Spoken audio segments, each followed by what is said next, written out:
Welcome back to Onward. My name is Melanie. It's August 20th, 2022, and I'm still counting down with 649 days left until I get on the Appalachian Trail and attempt to thru hike it. This morning I'm waking up at 2 a.m. full of excitement as I'm moving onward to the Adirondack region of New York State for training.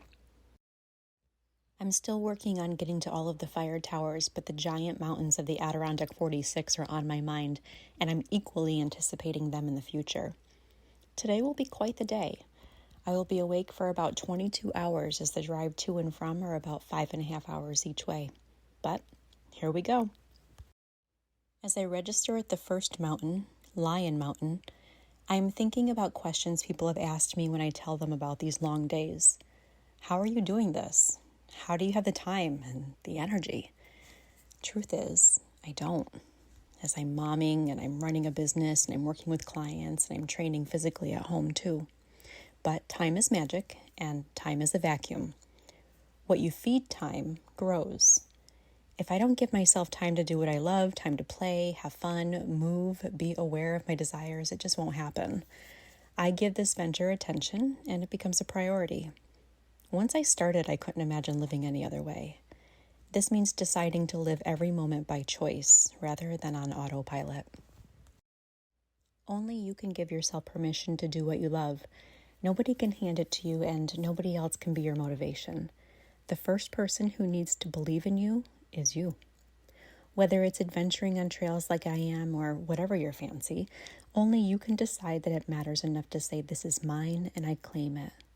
Otherwise, a cycle of provisional living happens, and believe me, I've lived that way too. You know, when we wake up every day not fully living in the moment because we're waiting for something big to happen, that something big that gives us permission to be happy. That whole, I'll be happy when I lose 10 pounds, I win the lottery, I go on that vacation, I get a better job, whatever it is that you're waiting for. Oh, but I want to be happy now. I want to fully soak up in 100% permission what I can get from nature today, and then every day until I get on the Appalachian Trail, and then every day when I'm actually on the Appalachian Trail.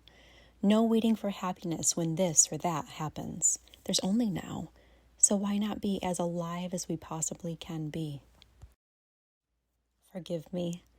I'm lost deep in the caves of philosophical thoughts, though I admit that it's a rare moment that I'm not. And it's easy to get distracted in the recesses of my mind when I'm using physical brute force to get up a mountain. Sorry. Let me tell you a little bit about Lyon Mountain. The pictures may not have captured it well thus far, but this is a very challenging and steep 7 miles in the Chazy Highlands Wild Forest. This is the highest peak in New York north of the Saranac River, and it's at the very northern fringe of the Adirondack Park. The 35-foot tower was built in 1917 and stands at 3,830 feet above sea level.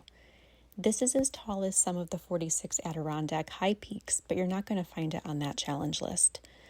Looking out into the far distance, you can see all the way into Montreal, Canada. The lakes that you can see are Chazy Lake closer, and again, way into the distance, you can pick up on Lake Champlain in Vermont. A little closer is a view of the Champlain Valley wind farms. Loon Lake Mountain Fire Tower is next on the list. I arrive a little spent from the challenge of the last mountain and still have many a mile to go, so I take a 15-minute snooze in the car before beginning this trek. From the parking area, there's quite a bit of dirt road to walk before getting on this mountain trail in the DeBar Mountain Wild Forest.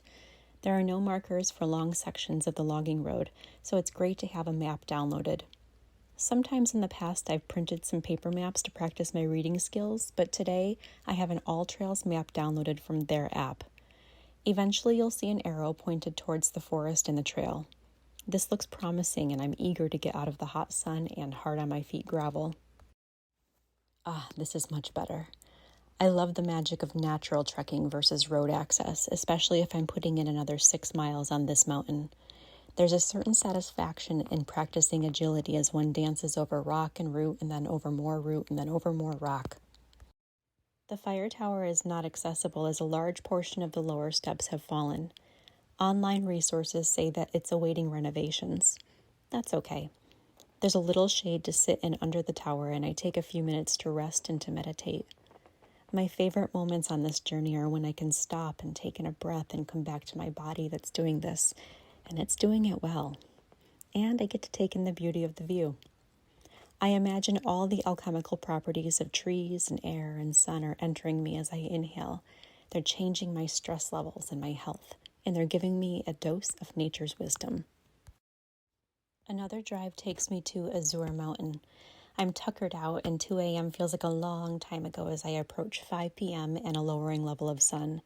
This trail is only 1.8 miles, so I know I can do it. Granted, climbing 912 feet in less than a mile feels more like a scramble. It's probably the toughest climb of the day, and I don't stop my momentum to take very many photos.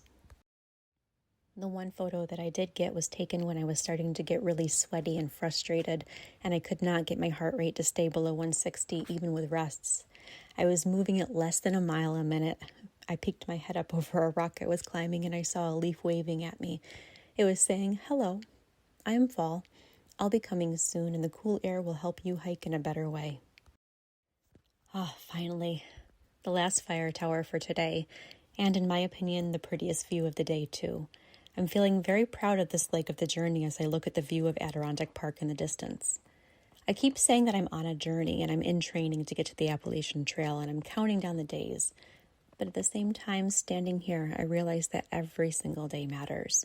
The end of training is not what matters, and even accomplishing the thru hike is not what matters. The doing that I'm experiencing, the smiling for no reason as one foot walks and climbs in front of the other, is far more important than reaching the end. Whatever that might be. The end. After the Appalachian Trail, that's a really big uncertain unknown for me. I'm learning to fiercely attack my personal fear of the unknown by taking the time to study the land and be attuned into my body, and by taking blind leaps of faith into this opportunity of a lifetime. The wild is becoming my home away from home, my life-sustaining source, and my deepest spiritual connection. I feel gratitude, humility, and indebtedness as I learn new and rich, satisfying ways to be and feel alive. As this day ends and I prepare to drive another 5.5 hours home, I'll share one of my secret satisfactions with you. Getting out of hot, dusty hiking shoes and spreading my toes in sandals. After a day in the mountains, there's nothing more delicious. Thanks for joining me, and happy trails to you.